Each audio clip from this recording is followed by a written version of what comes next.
आरसीबीसी bank की Jupiter street branch में 4 लोग आए। उन चारों को बैंक में एक एक खाता चाहिए था।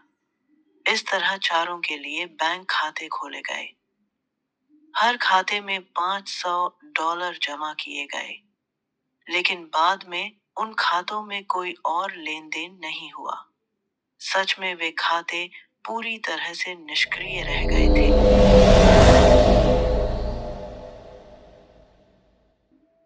बांग्लादेश सेंट्रल बैंक के कर्मचारी सुबैर बिन हूद अपनी रोजमर्रा की ड्यूटी कर रहे थे।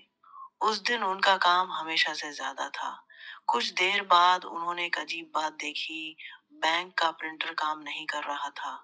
उन्हें यह कोई बड़ी बात नहीं लगी, क्योंकि प्रिंटर में कभी कभी ऐसी समस्या आ जाती थी। उन्होंने सोचा कि जब काम थोड़ा कम होगा तब इसे देख लेंगे।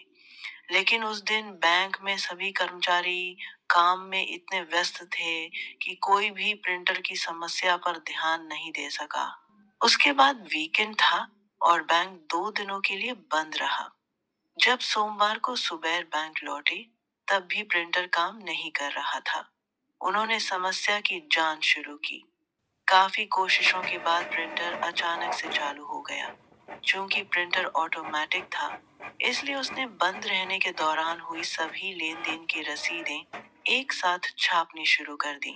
सुबैर ने ध्यान से उन रसीदों की जांच शुरू की। अधिकतर लेन देन सामान्य थे और सब कुछ सही लग रहा था।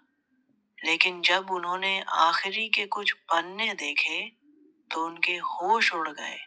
कुछ लेन देन ऐसे थे जो बैंक के रिकॉर्ड में दर्ज नहीं थे। उन्होंने तुरंत अपनी टीम के अन्य सदस्यों को बुलाया और उन रसीदों की जांच करवाई। सभी यह देखकर हैरान थे। बांग्लादेश सेंट्रल बैंक में एक बड़ी धोखाधड़ी हो चुकी थी। बैंक से भारी मात्रा में पैसे गायब थे। करीब $951 मिलियन बैंक से निकल चुके थे।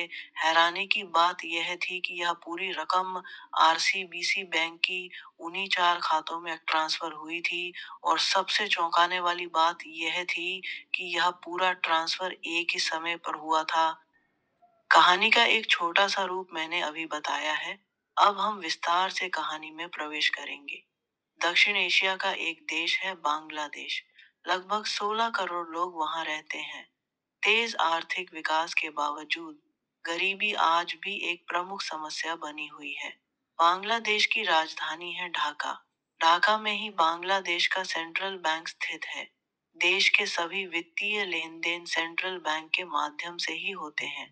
बैंक की 10वीं मंजिल पर एक कंप्यूटर प्रिंटर है। बैंक की हर लेन देन की हार्ड कॉपी निकालना उसी प्रिंटर का काम है। यह एक साधारण प्रिंटर है, लेकिन इसकी जगह बिल्कुल साधारण नहीं है। यह प्रिंटर एक बेहद सुरक्षित कमरे में रखा गया है। उस कमरे में सिर्फ गिने चुने बैंक कर्मचारियों को ही प्रवेश की अनुमति है। इस कमरे का महत्व इसलिए भी अधिक है क्योंकि बांग्लादेश के सभी अंतर्राष्ट्रीय वित्तीय लेन देन इसी कमरे के सिस्टम से किए जाते हैं। हर दिन लाखों डॉलर के ट्रांजैक्शन इसी सिस्टम से होते हैं। ये सारे ट्रांजैक्शन शिफ्ट सिस्टम के माध्यम से होते हैं।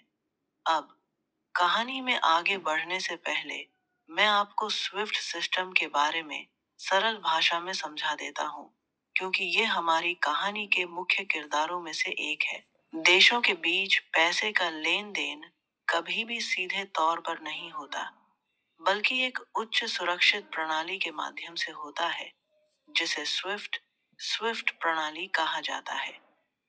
यह प्रणाली देशों के बीच भुगतान अनुरोधों और संदेशों का आदान प्रदान करती है। संक्षेप में कहें तो स्विफ्ट प्रणाली विभिन्न देशों के बैंकों के बीच एक उच्च सुरक्षित मैसेजिंग सिस्टम है। स्विफ्ट सिस्टम वाले कंप्यूटर रूम में ही ये सभी लेन देन दर्ज किए जाते हैं। वहां के प्रिंटर के जरिए इन सभी लेन देन की हार्ड कॉपी निकाली जाती है। यही वजह है कि उस रूम में बहुत ही सीमित लोगों को प्रवेश की अनुमति होती है।